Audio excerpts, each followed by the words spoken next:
Hello guys, আসসালামু আলাইকুম। ঈদ মোবারক সবাইকে। আপনাদের সবাইকে ঈদের অনেক অনেক শুভেচ্ছা। আশা করছি আপনারা যে যেখানেই আছেন অনেক বেশি ভালো আছেন। আসলে সারা বছর বিভিন্ন জায়গায় থাকলেও ঈদের দিনটাতে কিন্তু আমরা সবাই আত্মীয় স্বজন, বাবা মা সবাই মিলে একসাথে ঈদ করার চেষ্টা করি। তো আপনারা তো বিভিন্ন জায়গা থেকে আমার ভিডিও দেখেন। ঈদে তো নিশ্চয়ই সবাই ঢাকায় নেই, অনেকে ঢাকার বাইরে চলে গিয়েছেন। তো এবারের ঈদটা আপনারা কে কোথায় করেছেন অবশ্যই কিন্তু আমাকে কমেন্ট করে জানাবেন। আমি কিন্তু ঢাকার মধ্যেই আছি, ঢাকার থেকে বাইরে যাইনি এবার। তো আপনারা সবাই ঈদের দিনটা কেমন কাটালেন অবশ্যই কিন্তু আমাকে জানাবেন। আমার কথা আর কি বলবো, আমি কিন্তু এবারের ঈদে অনেক বেশি বিজি ছিলাম, কারণ কন্টেন্ট ক্রিয়েটর হিসেবে এটা আমার প্রথম ঈদ।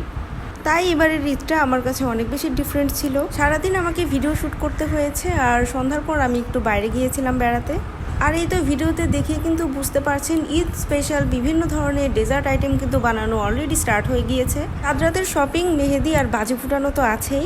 ঈদ একদিন হলেও ঈদের উৎসব আনন্দ কিন্তু চলতেই থাকে, না হলেও কিন্তু অ্যাটলিস্ট 7 দিন ঈদের আনন্দ চলতেই থাকে। তো আমার ঈদ স্পেশাল ব্লগ কিন্তু খুব তাড়াতাড়ি চলে আসবে, আপনারা সবাই আমার পেজের সাথে থাকবেন।